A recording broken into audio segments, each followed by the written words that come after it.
Quadratic equations, ये chapter 4 है आपका। And pair of linear equations in two variables, ये है आपका चैप्टर नंबर 3। तो पहले हम चैप्टर 3 में से क्वेरीज डिस्कस करेंगे। आपने ये अपनी क्वेरीज बताई थी एक्सरसाइज 3.2, इसमें से question number 2, 4 and 7। Then exercise 3.3 में क्वेश्चन नंबर 3 का 4th पार्ट। ये मैंने आपकी क्वेरीज लिस्ट अप कर दी, राइट। करें स्टार्ट। चलिए फर्स्ट क्वेश्चन, पहले तो ये बताओ pair of linear equations in two variables क्या होता है। आपने ये चैप्टर कर लिया ना। हाँ जी, व्हाट डू यू मीन, क्या होता है pair of linear equations in two variable. Class 9th में भी आपने किया हुआ है। मैं बता रही हूँ, समराइज कर रही हूँ। जो लीनियर इक्वेशन होती है टू वेरिएबल्स में, वो हमेशा ग्राफ में ऐसे एक लाइन ड्रॉ होगी। It represents a line in the graph. ये लाइन की डायरेक्शन ऐसे भी हो सकती है, ऐसे भी हो सकती है, ऐसे भी हो सकती है, एनी डायरेक्शन होगी स्ट्रेट लाइन। तो linear equation in two variables always represent a straight line. ये क्लास 9th में हमने सीखा था, ठीक है। 3.4 में बेटा क्वेश्चन नंबर 2 3rd पार्ट मैंने लिख दिया, ये लिस्ट में है हमारे पास, करेंगे अभी। हाँ जी, आपको दिया हुआ है पेयर ऑफ, पेयर मीन्स दो लाइनें। अब आपके पास पॉसिबिलिटी है कि आप ग्राफ में 2 लाइंस ड्रॉ करो। हो सकता है वो एक दूसरे को कहीं कट कर दें, क्या क्या पॉसिबिलिटीज हैं। या फिर हो सकता है वो दोनों लाइनें ऐसे पैरेलल जा रही हो, एक दूसरे को कट कभी करे ही ना, जैसे रेलवे ट्रैक होते हैं। जैसे ये ब्लैक बोर्ड की ऊपर वाली लाइन और ये नीचे वाली लाइन पैरेलल चल रही हैं, कभी कट नहीं करेंगी, राइट। तीसरी पॉसिबिलिटी, एक लाइन के ऊपर ही ये दूसरी लाइन, ये जो सेकेंड लाइन है फर्स्ट लाइन के ऊपर ही पूरी एग्जैक्टली पूरी आ रही है, ठीक है। तो ये 3 केसेस हैं, इसके अलावा कुछ नहीं हो सकता। Think it over. आपके माइंड में कुछ आ रहा है कि नहीं इसके अलावा ये भी हो सकता है, सोच के देख लेना बेटा, कोई और पॉसिबिलिटी नहीं है। तो इसको हम कहते हैं यूनिक सॉल्यूशन।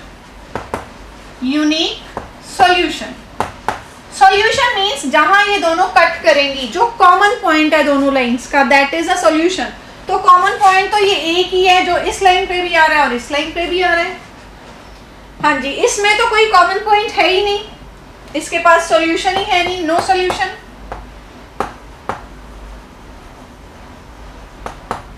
राइट, इसके पास हर पॉइंट सॉल्यूशन है और एक लाइन के ऊपर तो इनफाइनाइटली मेनी पॉइंट्स होते हैं। तो it is a case of infinitely many solutions.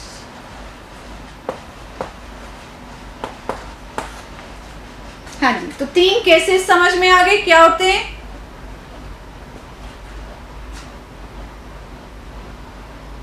हाँ बेटा, जब चैप्टर 4 करते हैं, क्वेश्चन नंबर 9 4.3 का मैं लिख देती हूँ यहाँ पर।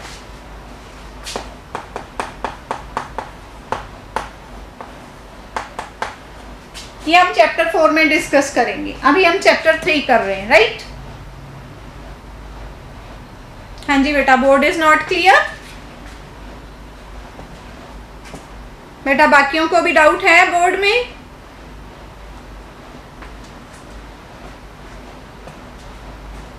समटाइम्स बेटा प्रॉब्लम आ जाती है नेटवर्क की, तो अगर नेटवर्क की प्रॉब्लम से बोर्ड नहीं क्लियर है तो आपको ये रिकॉर्डिंग मिल जाएगी। हाँ जी अर्जुन, आपको ही प्रॉब्लम आ रही है, बाकियों को नहीं आ रही बेटा। लेट्स सी, कहीं ना कहीं नेटवर्क प्रॉब्लम है, दैट मीन्स। हाँ जी, now let us come to the point. तो जो पेयर ऑफ लीनियर इक्वेशंस हैं उनको हम कैसे लिखेंगे। स्टैंडर्ड फॉर्म है a1x plus b1y plus c1 is equal to 0। ये है फर्स्ट इक्वेशन। सेकेंड इक्वेशन होगी a2x plus b2y plus c2 is equal to 0, right. ये है पेयर, दो लाइनों का पेयर। अब अगर ये यूनिक सॉल्यूशन का केस है तो हम ये कंपेयर करेंगे कि A1 ओवर A2 और B1 ओवर B2, ये दोनों का रिजल्ट सेम नहीं आना चाहिए। तीसरा तो डिस्कस ही नहीं करना। अगर ये दोनों नहीं सेम आ रहे, इट मीन्स एक पॉइंट पे कट करेगा यूनिक सॉल्यूशन। ठीक, लेट अस से अगर ये दोनों इक्वल आ गए, A1 ओवर A2 और B1 ओवर B2, ये दोनों का रिजल्ट मैच कर रहा है, तो हम तीसरा रिजल्ट देखेंगे C1 ओवर C2। अगर ये नहीं मैच कर रहा तो ये नो सॉल्यूशन में चला जाएगा, और अगर ये भी मैच कर गया, A1 over A2, B1 over B2 और C1 ओवर C2, अगर ये तीनों मैच कर गए तो ये इनफाइनाइटली मैनी सॉल्यूशंस का केस बन जाएगा। आपने पहले भी पढ़ा होगा, तो फिर से इन चीज़ों को नोट कर लो। ये फॉर्मूलेज हैं, ये ग्राफिकल मीनिंग है, ये एल्जेब्राइक मीनिंग है। ठीक है जी, ये थी आपकी इस चैप्टर की introduction. Now let us come down to queries. Exercise 3.2 question number 2।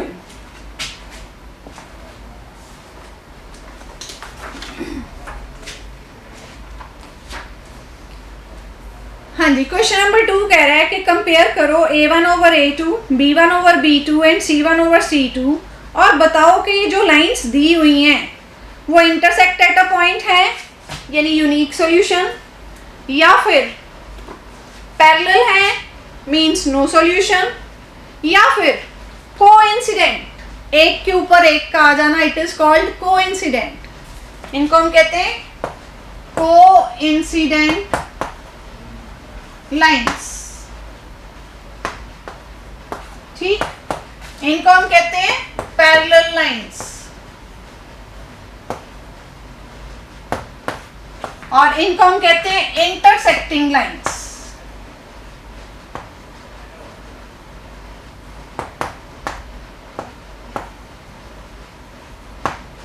तो एक ही चीज इंटरसेक्टिंग लाइंस, उसको हम ऐसे अलजेब्राइकली चेक करेंगे, और उसको हम यूनिक सॉल्यूशन भी कहते हैं। इन तीनों का मतलब एक ही है। ऐसे ही ये अलजेब्राइकली कंडीशन मींस पैरेलल लाइंस है, मींस नो सॉल्यूशन है, मीनिंग इज सेम। अब वर्डिंग वो कुछ भी पूछ सकता है क्वेश्चन में आपको ट्विस्ट करके। ठीक है,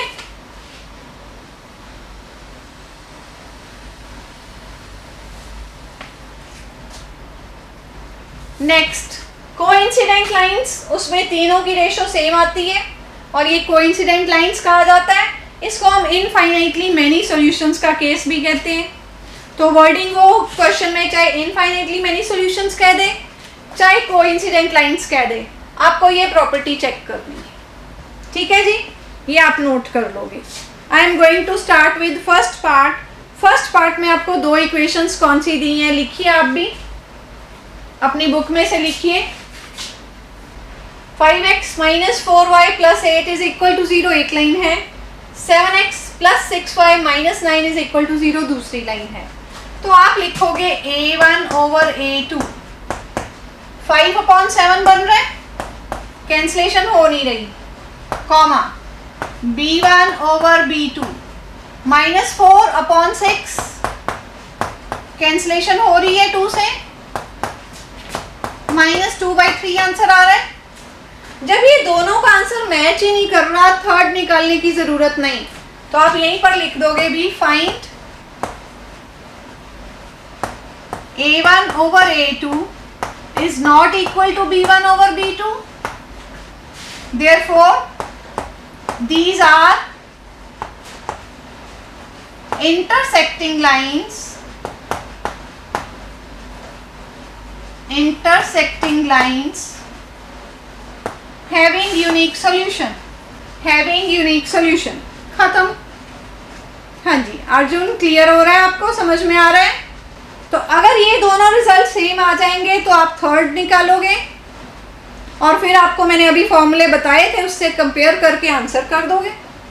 now you can do rest of the parts of this question number 2। हाँ जी बेटा, कैन डू एवरीवन। नेक्स्ट है हमारे पास क्वेश्चन नंबर 4। हाँ जी बेटा, क्वेश्चन नंबर 4 में वो कह रहा है आपको फिर लाइंस दी हुई हैं, कंसिस्टेंट एंड इनकंसिस्टेंट। ठीक, इसके लिए आपको क्या याद रखना है? Consistent,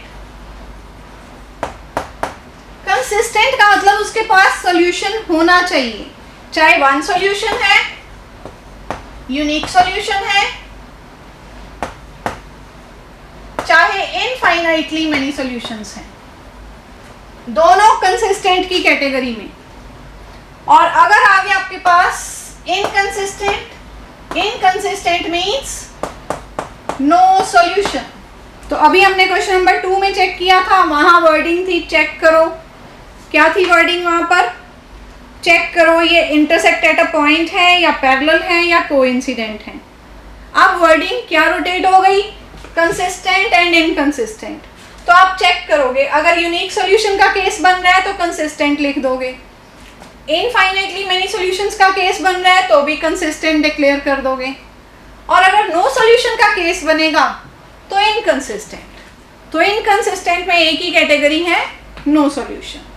now you can do these parts, same है जैसे क्वेश्चन नंबर 2 किया था, बस एंड में ये वर्ड अटैच कर देना आपको, कंसिस्टेंट है या इनकंसिस्टेंट। हाँ जी, यू कैन डू इट। बताइए बेटा, लिखिए, आंसर मी। आपको कंडीशंस आती हैं, right, good, very good. Next question number 7 है, इसका मोस्ट इंपॉर्टेंट क्वेश्चन है, 4 मार्क्स की कैटेगरी वाला। Question number 7, read it from your books everyone. Exercise 3.2, question number 7. Draw the graph of the equations x minus y plus 1 is equal to 0 and 3x plus 2y minus 12 is equal to 0. दो equations दी हुई हैं, ये दूसरी equation मैं यहाँ लिख रही हूँ क्योंकि मुझे वहाँ स्पेस चाहिए ग्राफ बनाने के लिए।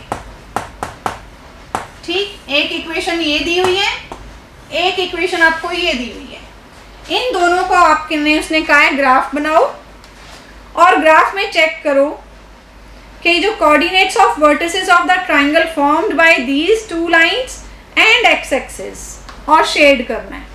चलिए, मीन्स पहले हम इनका ग्राफ बनाते हैं। हाँ जी, ग्राफ कैसे बनता है? क्लास 9th में आपने सीखे थे ग्राफ बनाने, फिर आपने अब 10th में भी बनाए हैं। ग्राफ बनाने के लिए आपको क्या चाहिए? आप इसके लिए एक टेबल बनाओगे, एटलीस्ट 3 पॉइंट्स होने चाहिए टेबल में। चलिए, मैं ले लेती हूँ कि अगर मैं y को 0 रिप्लेस कर दूँ, अपनी तरफ से आप x या y को कोई भी वैल्यू असाइन कर सकते हो। सबसे पहले y को 0, फिर x को 0, ये तो कर ही लिया करो, बहुत हेल्पफुल होते हैं ये पॉइंट्स। तो अगर मैं y को 0 रख दूँ तो x प्लस 1 0, तो x की वैल्यू -1 आ जाएगी। आप सॉल्व करके देखोगे, मैंने तो ओरली कर लिया, आप वहाँ पर लिख कर दिखाओगे put y is equal to 0 और आपके पास x का आंसर -1 आ जाएगा। ये आप बॉक्सेस में फिल कर दोगे। फिर x को 0 पुट करते हैं, x को 0 किया, -y प्लस 1, तो y की वैल्यू 1 आ जाएगी। अब आपके पास चॉइस है, तीसरा पॉइंट x और y को कुछ भी ले लो। हाँ जी, अगर आप x को असाइन करना चाहते हो, 0 और -1 ऑलरेडी आ चुका है, इन दोनों को छोड़कर कुछ तीसरा सोचोगे। लेट अस से आपने 2 सोच लिया कि x की जगह पर 2 लिख देते हैं। 2 प्लस 1 3, -y उधर चला जाएगा, y हो जाएगा, तो y की वैल्यू 3 बनती है। ये आप कैलकुलेशंस कर लोगे। ऐसे ही इसके लिए आप बॉक्स तैयार करोगे, ऊपर ये हेडिंग होनी चाहिए और नीचे इसके ऐसे बॉक्स बना दिया करो। कैलकुलेशन साइड पे की होंगी, एग्जामिनर चेक कर सकता है आपकी कैलकुलेशंस। इसमें भी वही करेंगे, पहले y को 0 ले रही हूँ। अगर y 0 हो गया, 3x - 12 is equal to 0, 3x is equal to 12, x की वैल्यू 12/3 यानी 4 आ जाएगा। अगर मैंने y को 0 रिप्लेस कर दिया तो x की वैल्यू 4 आ रही। बड़े केयरफुली लिखना है, उल्टा सीधा फिल कर दिया गलत हो जाएगा। नेक्स्ट, अब मैं चाह रही हूँ मैं x को 0 रिप्लेस कर दूँ। हाँ जी, अगर मैं x को 0 रिप्लेस कर देती हूँ तो 0 plus 2y minus 12, 2y is equal to 12, y की वैल्यू 6। अगर मैंने x को 0 दे दी वैल्यू तो y की वैल्यू 6 आ रही है। 2 पॉइंट्स आ गए। अब तीसरा हम अपनी मर्जी से कुछ भी ले सकते हैं। चलिए मैं x को 2 ले लेती हूँ। 4 और 0 को छोड़कर कुछ भी ले सकते हैं, पॉजिटिव नेगेटिव सब चलेगा। मैंने 2 ले लिया। अगर x की वैल्यू 2 होगी, 3 2 6, 6 - 12 -6, -6 उधर चला जाएगा, 2y = 6, तो y की वैल्यू 3 आ रही है। चांस की बात है, मैच कर गए दोनों, ये चांस की बात है, जरूरी नहीं हर बार मैच करेंगे। चलिए तो टेबल तैयार हो गया दोनों का। अब हम इनका बनाएंगे ग्राफ। सबसे पहले यहाँ पर 0, x, x dash, y, y dash. आपको तो ग्राफ पेपर मिलेगा वहां पर, ग्राफ नोटबुक्स आपके पास घर पे होती हैं प्रैक्टिस के लिए, तो it's very easy. Dark lines के ऊपर x एक्सिस y एक्सिस बनाना आपको आता है। इक्वल गैप पर आप डॉट्स लगा लोगे, 1 2 3 4 5, इस तरफ -1 -2 -3 -4। तो मैं टेबल पे देखूंगी, मुझे x का ज़्यादा से ज़्यादा -1 चाहिए और पॉजिटिव साइड 4 चाहिए। इतना आ रहा है मेरा ग्राफ में, आना चाहिए। अब y में मुझे 6 चाहिए पॉजिटिव साइड, नेगेटिव साइड कोई नंबर नहीं चाहिए, पर फिर भी हम 1 2 नंबर तो बनाएंगे। पॉजिटिव साइड पे 1 2 3 4 5 6।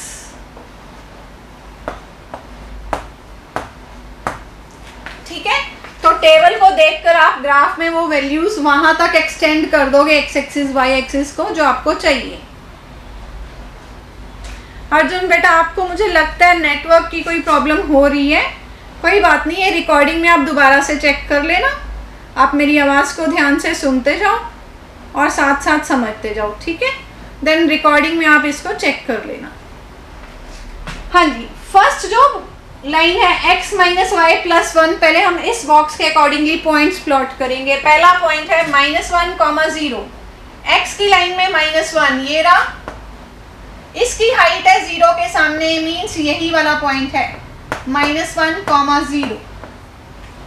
नेक्स्ट 0, 1, x एक्सिस की लाइन में 0, इसकी हाइट 1 तक, ये वाला पॉइंट 0, 1। थर्ड पॉइंट है x की लाइन में 2 और हाइट रखेंगे 3, ये x की लाइन में 2, इसकी हाइट जाएगी 3 तक, तो ये पॉइंट है 2, 3। तो ये फर्स्ट टेबल के मैंने तीनों पॉइंट्स प्लॉट कर दिए। पहला पॉइंट था -1, 0, दूसरा था 0, 1 और तीसरा था 2, 3। देखिए ये लेबल हो गए। कैन यू सी कि ये तीनों एक लाइन में आ रहे हैं? तो आप ग्राफ में स्केल की हेल्प से ये लाइन ऐसे ड्रॉ करके पूरे ग्राफ में एक्सटेंड कर दोगे, तो इसका ग्राफ, इस लाइन का ग्राफ बन गया। यहाँ लेबलिंग करेंगे x - y + 1 = 0। ये किसके लिए लाइन बनी है? ये वाली लाइन बन गई। ऐसे ही ये सेकेंड लाइन, इसका पहला पॉइंट है 4, 0। तो x एक्सिस पे हम देखते हैं 4 कहाँ आ रहा है, x एक्सिस पे 4 ये, और इसकी हाइट 0 के सामने रखनी है, यही वाला पॉइंट है 4, 0।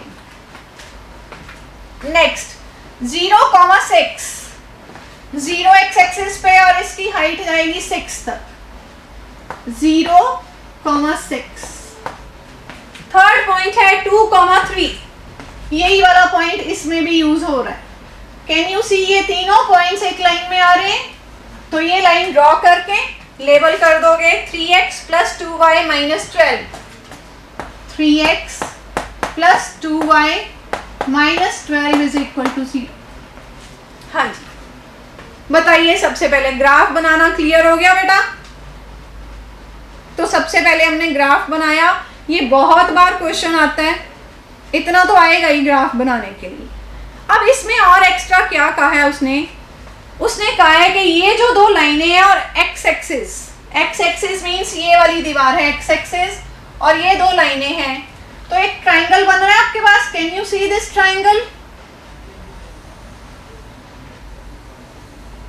इसको कहता शेड कर दो,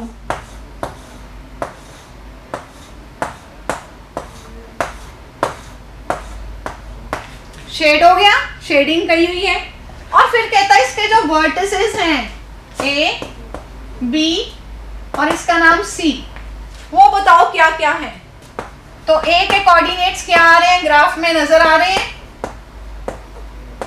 2,3, बी के वर्टिसेस -1,0 और सी के वर्टिसेस 4,0।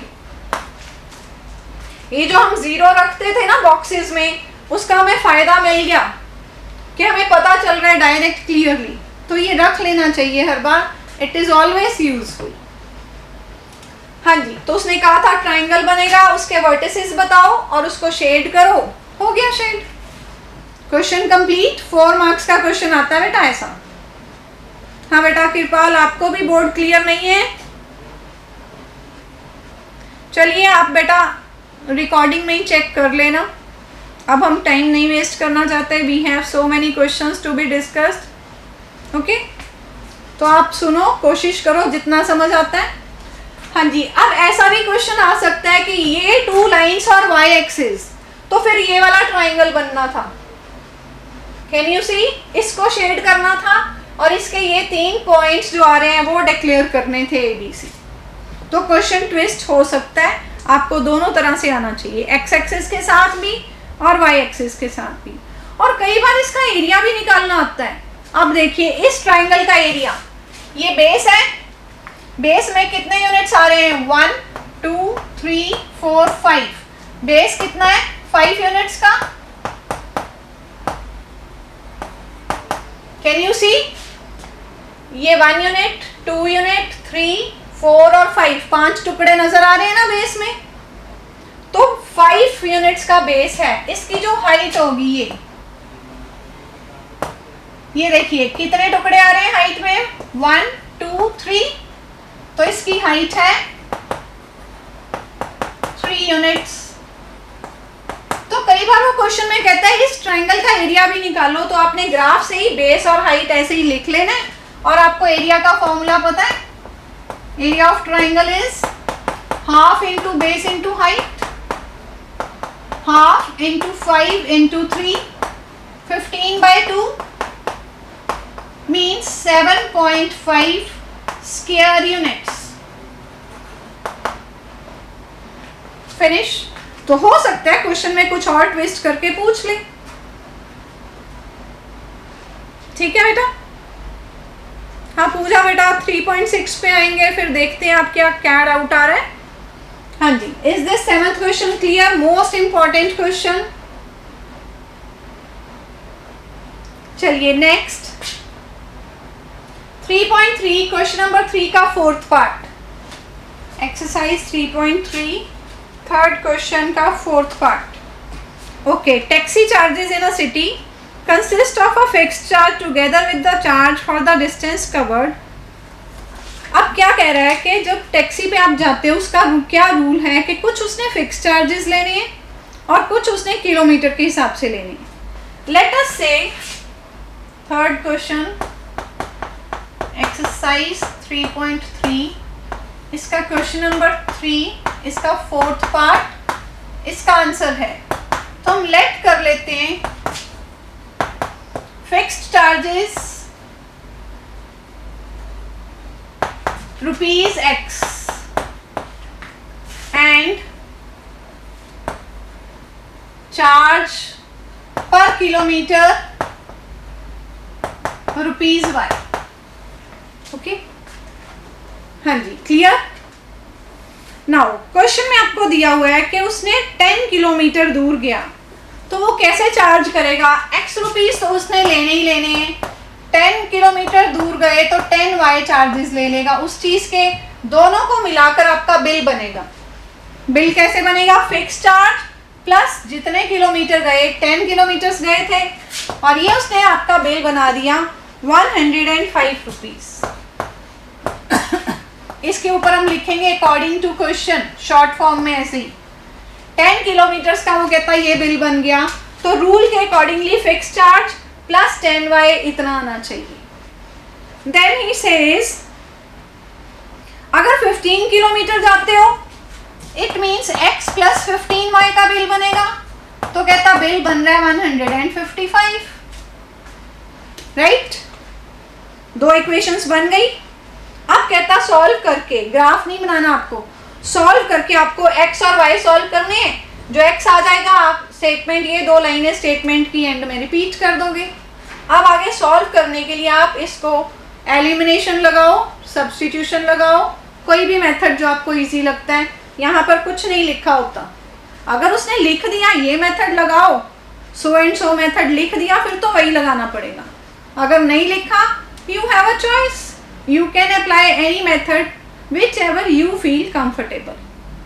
हाँ जी, आगे सॉल्व हो जाएगा बेटा। ये रूल याद रखना है फिक्स चार्ज का और चार्ज पर किलोमीटर का।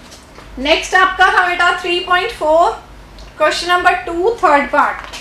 3.4 exercise question number 2 third part. Sum of the digits of a 2 digit number is 9। यही है आपका क्वेश्चन। ओके, देखिए क्या होगा इसमें। हाँ जी बेटा, 2 डिजिट्स नंबर जो हैं, क्रॉस मल्टीप्लिकेशन मेथड समझाऊंगी बेटा, वेट उस पे भी आऊंगी मैं। जो 2 डिजिट नंबर है, आपको पता है 10 से लेकर 99 तक 2 डिजिट नंबर होते हैं। इसके बाहर कोई और नहीं है। सारे 2 डिजिट्स नंबर जो है 10 से लेकर 99 के बीच में होंगे। इसके अलावा और कोई भी 2 डिजिट नंबर नहीं है। तो हम कैसे सपोज करेंगे कि एक है वंस प्लेस, एक है टेंस प्लेस। हम वंस प्लेस पे x ले लेते हैं, टेंस प्लेस पे y ले लेते हैं। ऐसे स्टार्ट करेंगे इन क्वेश्चंस को हमेशा। तो आंसर में लिखोगे let digit at ones place x and digit at tens place it is y। अब क्वेश्चन क्या कह रहा है? क्वेश्चन कह रहा है sum of digits 9 means x और y को सम करने से 9 मिलता है। तो ये आपके पास आ गई एक इक्वेशन, सीधा सीधा, वेरी सिंपल, कुछ भी नहीं करना पड़ा। उसके बाद वो कह रहे हैं 9 टाइम्स दिस नंबर। अब नंबर कैसे बनेगा? जिसको हम ओरिजिनल नंबर कहते हैं। हाँ जी, नाउ लुक केयरफुली, अब ध्यान देने की पूरी जरूरत है। अगर सपोज मेरे पास है नंबर 35, 2 डिजिट नंबर है 35, ये वंस प्लेस है, ये टेंस प्लेस है। तो जो टेंस प्लेस वाला है उसको मैं 10 से मल्टीप्लाई करूंगी, जो वंस प्लेस वाला है उसको मैं 1 से मल्टीप्लाई करूंगी और ऐड कर दूंगी। ये रूल होता है नंबर के बनाने का। Note this point. जो डिजिट है टेंस प्लेस पे उसको 10 से मल्टीप्लाई करो, जो वंस प्लेस पे उसको 1 से मल्टीप्लाई करो और ऐड अप कर दो। तो अब मैं क्या करूंगी, टेंस प्लेस पे y है, ओरिजिनल नंबर बनता है 10y, प्लस 1 को x से करेंगे, x आ जाएगा। और अगर उल्टा कर दिया जाए, जिसको हम रिवर्स नंबर कहते हैं। हाँ जी, रिवर्स नंबर में क्या होगा? रिवर्स नंबर में उल्टा हो जाएगा। ये जो y है वंस प्लेस पे चला जाएगा, ये जो x है वो टेंस प्लेस पे आ जाएगा। तो ये कैसे बनेगा? 10x plus 1y। तो रिवर्स नंबर आएगा 10x प्लस y। ये क्लास 8 से वैसे हम करते आ रहे हैं। अब जो मैंने आपको ये मेथड बताया, ये माइंड में रख लो। ये सारा रफ वर्क है, ये आपने ऐसे फेयर में रिप्रेजेंट करना है। नाउ क्वेश्चन की सेकेंड लाइन बता रही है आपको, it says 9 times this number. तो फिर लिखेंगे अकॉर्डिंग टू क्वेश्चन।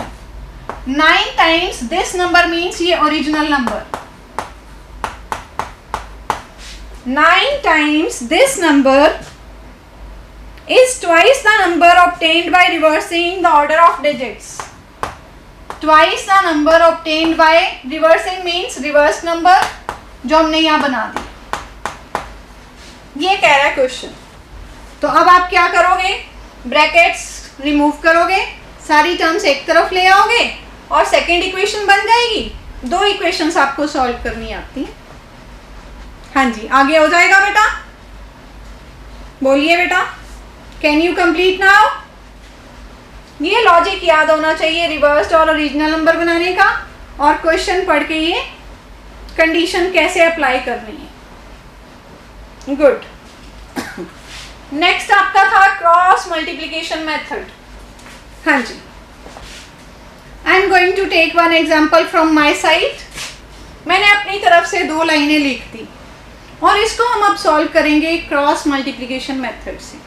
ठीक है, तो सबसे पहले हम इन्हें स्टैंडर्ड फॉर्म में लेके जाएंगे। मीन्स ये 1 और ये -5 लेफ्ट साइड पे अरेंज करेंगे। आपकी बुक में दिया होगा, चेक करिए। देखिए पेज नंबर 57 पे उसने आपको दिखाया है कि पहले इसको स्टैंडर्ड फॉर्म बनाओ, सारी टर्म्स एक तरफ चली जानी चाहिए। तो आप इसको इम्प्लाइज का साइन देकर लिखोगे 2x + 5y - 1 = 0, x - 3y + 5 = 0। ये स्टैंडर्ड फॉर्म में आ गई, लीनियर इक्वेशन इन 2 वेरिएबल्स। अब आपने क्या याद रखना है? 2 3 1 2। 2 मीन्स सेकेंड कॉलम, ये है फर्स्ट कॉलम। फर्स्ट कॉलम में आ रहा है 2 और इसके नीचे आ रहा है 1। जो x के कोफिशिएंट्स हैं वो फर्स्ट कॉलम है। तो फर्स्ट कॉलम में आ रहा है 2 और उसके नीचे 1। सेकेंड कॉलम में आ रहा है 5 और -3। तो ये यहाँ पर भी लिखोगे और यहाँ पर भी लिखोगे। सेकेंड कॉलम से ही स्टार्ट होता है, सेकेंड कॉलम पे ही एंड होता है। 2 3 1 2। ठीक, ये फॉर्मूला नंबर है। अब थर्ड कॉलम में क्या आ रहा है? -1, 5। ये आपने माइंड में रखना है। 2 3 1 2 आपने माइंड में ही रखना है। अब आप फेयर में क्या लिखोगे? सिर्फ ये लाइनें लिखोगे, 5 -3 -1 5 2 1 5 -3 लिख लिया। Observe now. अब आपने कुछ नहीं लिखना, सिर्फ यहाँ देखना है। ये रफ में हमने प्लान बनाया था कि ये लाइंस कैसे लिखनी है। Second column, third column, first column, again second column. अब देखिए आंसर कैसे आएगा हमारा। इन दोनों के मिडल में x, इन दोनों के मिडल में y और इन दोनों के मिडल में -1। x अपॉन में ये जो आपने इसके मिडल में x रखा है, पहले आप 5 को 5 से मल्टीप्लाई करोगे। 5 5 25 और फिर इन दोनों को बाद में 5 और 5 मल्टीप्लाई होंगे अपनी तरफ से माइनस, फिर -3 और -1 मल्टीप्लाई होंगे। ये आएगा x के नीचे। ऐसे ही y के नीचे क्या आएगा? ये दोनों पहले माइनस ये दोनों, -1 × 1 -1 -5 × 2 और थर्ड लाइन आएगी -1, उसके अपॉन में आएगा 2 × -3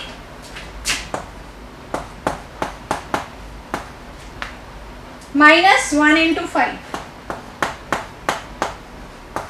क्रॉस मल्टीप्लिकेशन हमने मेथड का नाम रखा है, तो ये है हमारा क्रॉस मल्टीप्लिकेशन का साइन, यही होता है। लेकिन पहले ये डायगोनल ही जाना है, माइनस के बाद ये जाना है। हर बार ऐसे ही होगा, पहले ये बाद में ये। हाँ जी, देखिए मैंने ठीक लिख ली टर्म्स। अब कैलकुलेशंस करते हैं। तो x के अपॉन में आ रहा है 5 5 25, माइनस माइनस माइनस 3 -3, y के अपॉन में आ रहा है -1 -10 और -1 के अपॉन में आ रहा है -6 -5।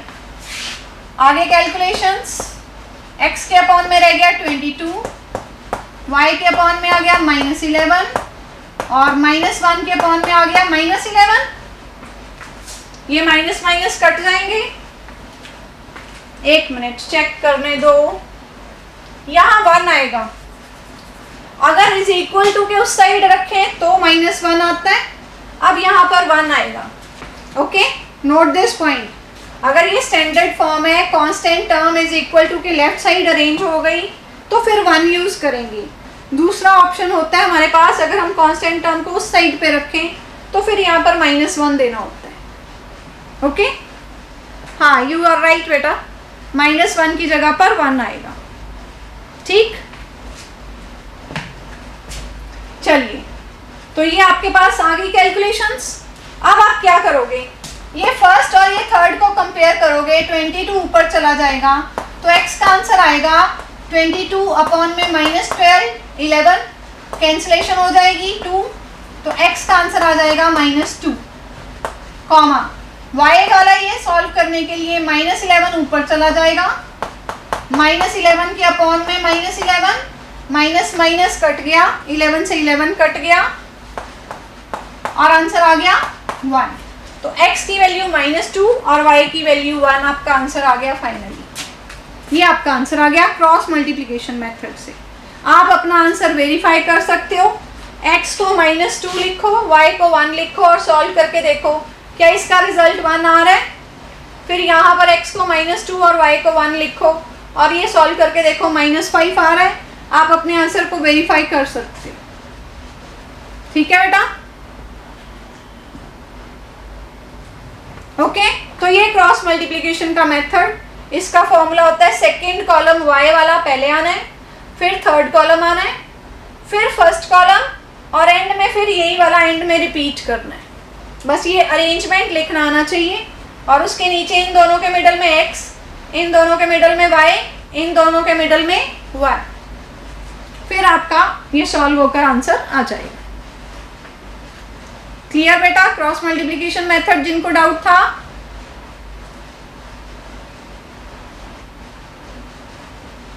हाँ जी बेटा बताइए, is this clear? Okay fine, this chapter is over now.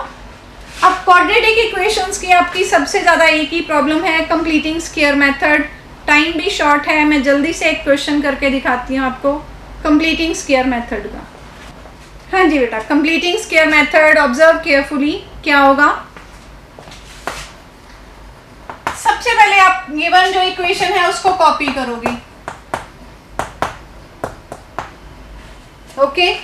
अब स्टेप 1 है कि जो कांस्टेंट टर्म जिसमें वेरिएबल नहीं है उसको राइट साइड पे ले जाओ।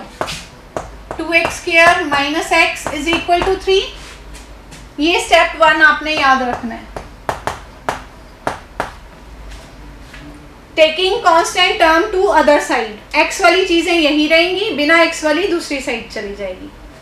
नेक्स्ट स्टेप अब आपको याद रखना है कि x² के साथ 1 होना चाहिए। तो अगर कोई और नंबर है तो सबको 2 से डिवाइड कर दो ताकि यहाँ पर 1 बन जाए। तो डिवाइडिंग बोथ साइड्स बाय 2, तो 2x² के अपॉन में 2, x के अपॉन में 2 और 3 के अपॉन में 2। ये आपको याद रखना है स्टेप 2। कंप्लीटिंग स्क्वायर का स्टेप 2 है कि x² के साथ कोई नंबर नहीं होना चाहिए, 1 होना चाहिए। तो अगर कोई और नंबर है तो उससे सबको डिवाइड कर दो, बैलेंस करके चलेंगे। तो आपके पास आ गया x² - x/2 = 3/2। हाँ जी, 2 स्टेप्स क्लियर बेटा। अब नेक्स्ट थर्ड स्टेप, ये 2 स्टेप्स इजी थे, थर्ड स्टेप थोड़ा ध्यान रखना है आपने। कोएफिशिएंट ऑफ x क्या है, ये रफ वर्क है, रफ वर्क में हम प्लान बना रहे हैं थर्ड स्टेप के लिए। कोएफिशिएंट ऑफ x क्या है, x के ऊपर आप फिंगर रख दो तो -1/2 है। हाँ जी, -1/2 है। आपने हर बार कोएफिशिएंट ऑफ x को हाफ से मल्टीप्लाई कर देना है, तो हाफ और -1/2 मल्टीप्लाई होंगे, -1/4 हो जाएगा। इसका स्क्वायर कर देना है, स्क्वायर करने से माइनस तो खत्म हो जाएगा, तो 1/4 यानी 1/16। आपने दोनों तरफ 1/16 ऐड कर देना है। Adding 1/16 to both sides. और ये 1/16 कैसे बनाया, रिपीट कर रही हूं। कोएफिशिएंट ऑफ x चेक करो, उसको हाफ से मल्टीप्लाई कर दो, जो बन रहा है उसका स्क्वायर कर दो, माइनस है तो खत्म कर दो क्योंकि स्क्वायर करने से माइनस खत्म हो जाना है। तो ये हमारा स्टेप 3 का प्लान था रफ वर्क में। हमें पता चल गया 1/16 लेना है, वो चीज़ दोनों तरफ ऐड करनी है, हर बार ऐड ही करना है आपको। तो ये स्टेप 3 था आपका। हाँ जी, ये 3 स्टेप्स क्लियर। थर्ड स्टेप कैसे बना है, एवरीवन इज क्लियर? चलिए लेट्स सी अब क्या होगा स्टेप 3 के बाद। आपके पास आ गया x² minus x/2 plus 1/16 is equal to 3/2 plus 1/16। हाँ जी, ये आ गया। अब ये जो लेफ्ट साइड पे 1/16 है, आप इसको 1/4 का स्क्वायर बना लोगे। ये a² है minus 2 into x into 1/4, 2ab वाली फॉर्म हम इन दोनों को देखकर लिख लेते हैं और चेक करते हैं कि कैलकुलेट करने पे इसके साथ मैच कर रही है। मैंने ये मिडल टर्म इन दोनों को देखकर लिखी है माइनस 2ab, और देखा कि 2 और 4 कट के यही टर्म बन रही है। और दूसरी तरफ आप एलसीएम लोगे 16, राइट? तो यहां पर आपके पास आ गया a माइनस b, इसका होल स्क्वायर बन गया, आइडेंटिटी बन गई। हमने स्टेप्स चले ही ऐसे थे कि हम आइडेंटिटी पर पहुंचेंगे। यहाँ माइनस है तो माइनस की आइडेंटिटी, अगर यहाँ प्लस होता तो प्लस की आइडेंटिटी, ठीक है? उस तरफ आपके पास आ रहा है 25/16। अब ये जो स्क्वायर है उस तरफ जाएगा, आपको पता है स्क्वायर जब उस तरफ जाता है तो अंडर रूट बनता है। और साथ में ये 2 साइन लगाने नहीं भूलना, रिमेंबर दिस। रूट दोनों सॉल्व हो रहे हैं, दोनों स्क्वायर हैं। 25 रूट में से सॉल्व होकर 5 आ जाएगा और 16 सॉल्व होकर 4 आ जाएगा। अब ये माइनस 1/4 उधर चला जाएगा, प्लस 1/4 प्लस माइनस 5/4। तो एक बार इसको प्लस साइन के साथ सॉल्व कर लेते हैं, कॉमा एक बार इसको माइनस साइन के साथ सॉल्व कर लेते हैं। 2 आंसर्स आ जाएंगे सॉल्व करने पर। आगे आप कंप्लीट कर सकते हो, ठीक है? फिर से रिपीट कर रही हूँ, 3 स्टेप्स याद रखने आपको। स्टेप नंबर 1 इज ये जो कांस्टेंट टर्म है उसको दूसरी तरफ ले जाओ। स्टेप नंबर 2 इज x² के साथ जो भी नंबर है उसी से डिवाइड कर दो सबको, ताकि यहाँ पर 1 आ जाए।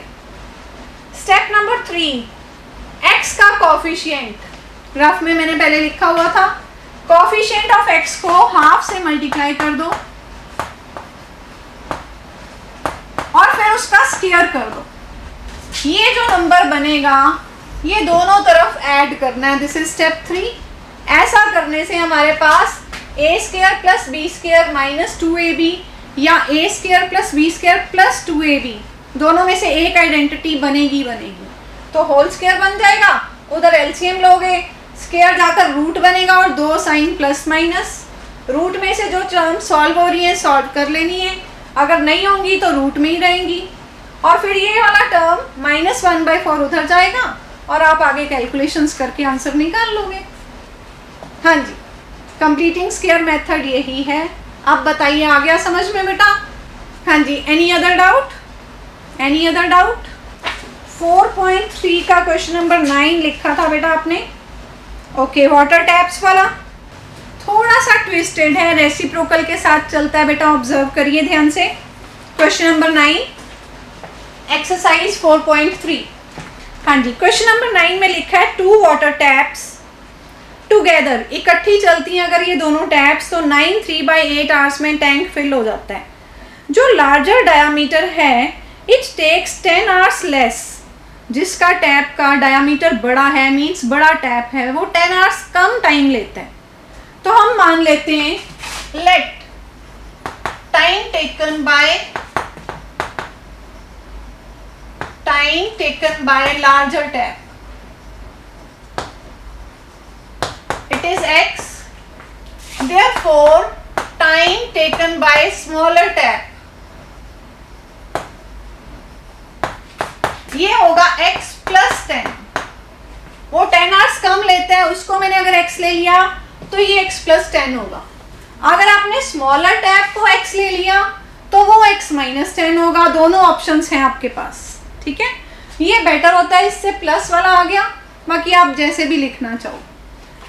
ये जो टाइम टेकन है किसके लिए, time taken to fill the tank,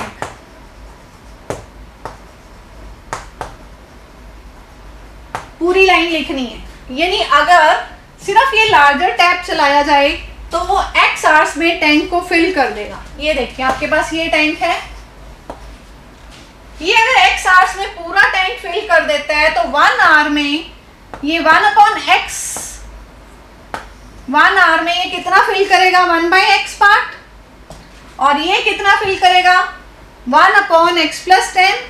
तो आप लिखोगे according to question 1/x + 1/x + 10, मतलब कि एक घंटे में दोनों कितना काम करेंगे। जो बड़ा टैप था वो 1/x पानी डाल देगा, जो छोटे वाला था वो 1/x + 10 इतना वाटर डाल देगा, और टोटल जो टाइम लगना था उसका 1/, कर लेंगे। टोटल टाइम आपको दिया हुआ था 9 3/8 आवर्स। अब इसको आप सॉल्व कर सकते हो। 9 3/8 72 + 3 75, इसका रेसिप्रोकल हो जाएगा, 8 ऊपर आ जाएगा, 75 नीचे हो जाएगा, और यहाँ पर आप एलसीएम ले लोगे और फिर आप इसको क्रॉस मल्टीप्लाई करके आगे सॉल्व कर लोगे। ठीक है, ये वाले क्वेश्चंस हमेशा रेसिप्रोकल से होते हैं। कोई भी काम कंप्लीट करना है, वर्क एंड टाइम का क्वेश्चन आ गया तो वो रेसिप्रोकल से ही होगा। क्लियर? हाँ जी बेटा, everyone is clear now? All queries over? Time over हो गया, हमने एक्स्ट्रा टाइम लगा दिया। चलिए, anyhow your queries is over. हाँ जी Charanpreet, what do you want to say? Okay, good bye everyone, take care, do practice, written practice करिए बेटा ज़्यादा से ज़्यादा। Have a nice day.